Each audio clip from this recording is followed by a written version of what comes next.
his partner in crime, more like Chuck's twin. Let's give a hand for his daughter, Kai Mana.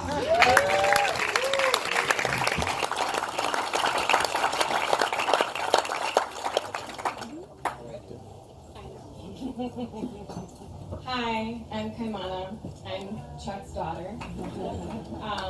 This speech is going to have a lot in common with Gary's speech in that it will also touch on people mistaking my dad as a homeless guy and trespassing. So here we go. Okay. So when my dad asked me to speak tonight, I wasn't quite sure what I should talk about, just given the fact that I've never worked with him and this is his retirement party. But when I asked him just some general talking points, he suggested that I just tell some funny stories about adventures in his life. So essentially my dad wants a preview of his own eulogy. Starting about having his cake and eating it too.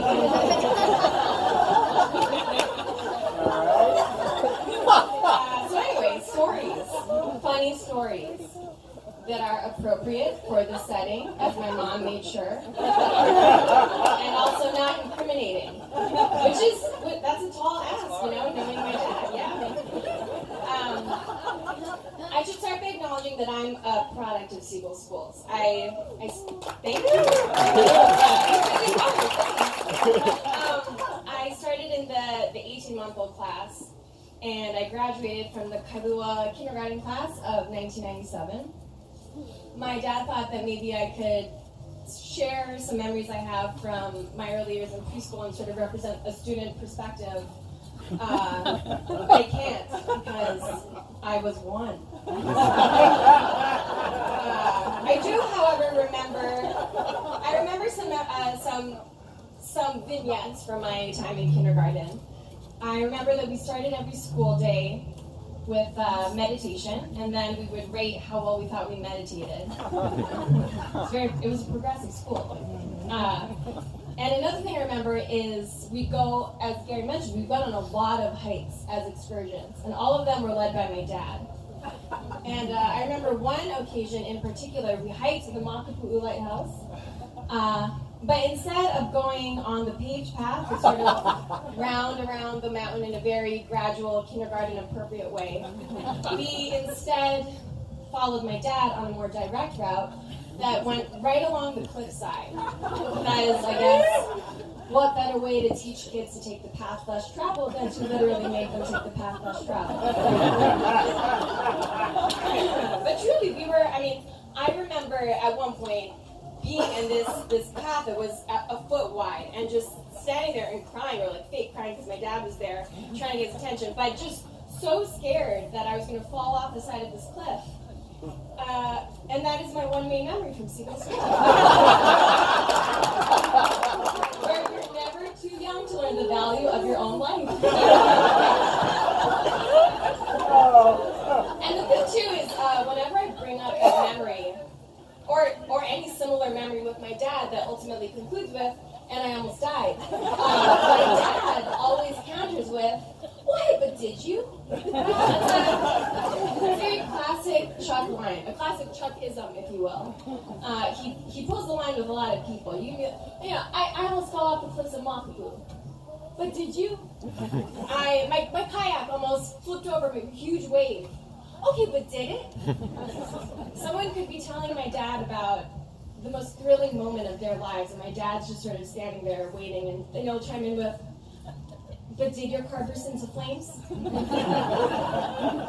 See, to my dad, if someone lost their hand, if they nearly fell, or if they fell off a cliff, that's a tragedy.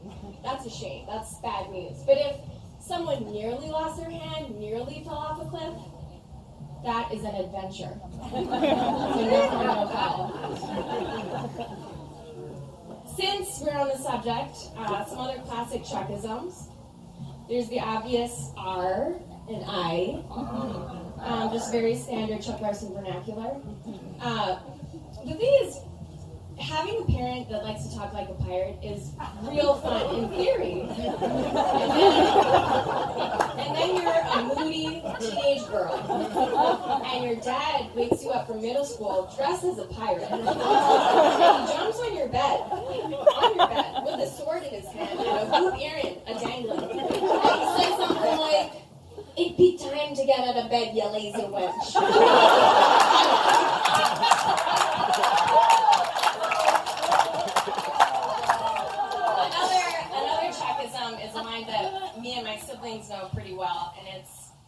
It's not fun unless you're trespassing. So my dad is a firm believer in the idea that there always has to be an element of risk involved. If you're somewhere and there isn't a sign that explicitly says keep out, just go home. What's the point? Why are you even there? But of all the Trekisms, the one line from my dad that's really resonated with me and has influenced me the most also happens to be his favorite question, aside from how's your love life, his other favorite question, which is why not? If you have something that you aspire to do, why not go for it? If there's an opportunity that comes your way, why not seize it? My dad has this insatiable sense of curiosity paired with an immunity to failure. And it's enabled him to do so many great things in life and go on so many great adventures. Now, yeah, the why not mentality can get you into trouble. For example, why not ignore the sign that says landing on Rabbit Island is prohibited? Because you might get arrested, that's why. But why not has been a really motivating factor in my dad's life.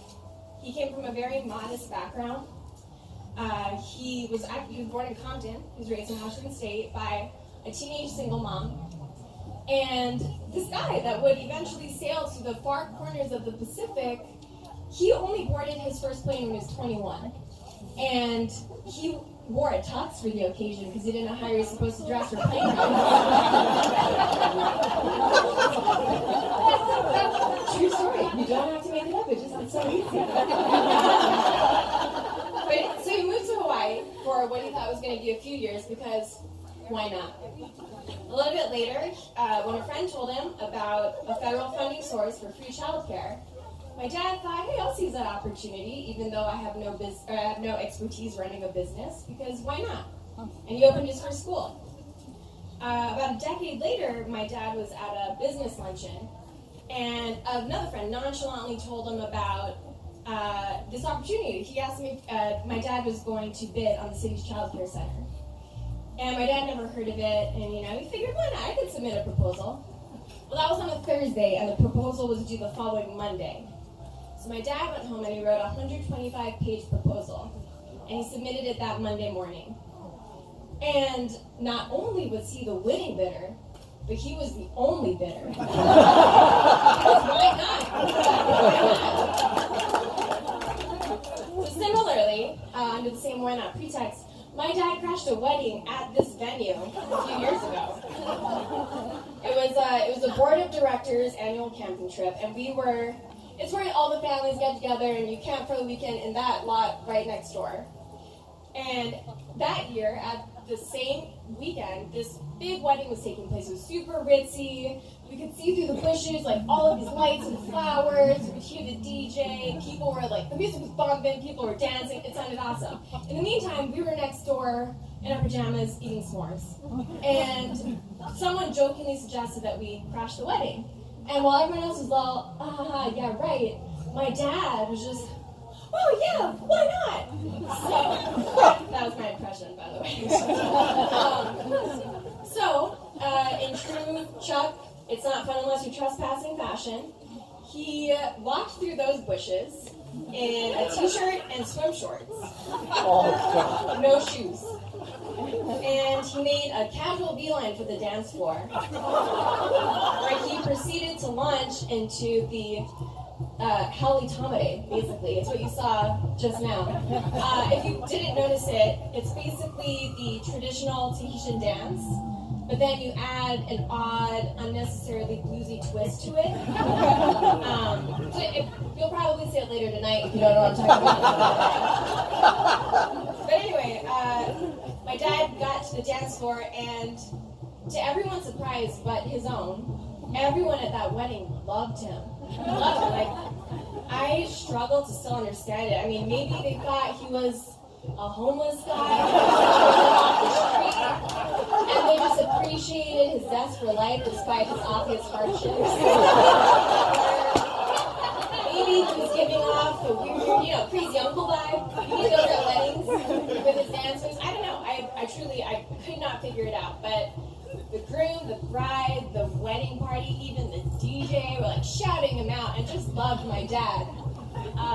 And I remember watching him, sort of from far, because I didn't want to associate, but watching him and just thinking, man, I hope that I'll be as cool as my dad one day.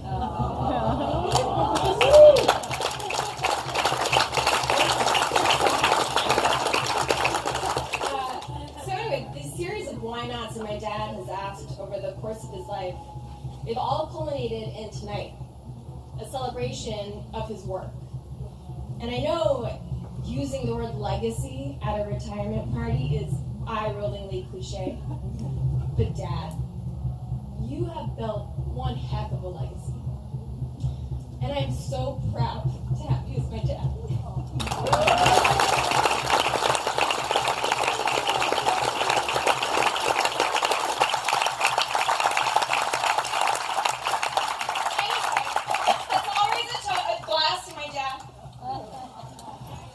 Here's to a lifetime of trespassing.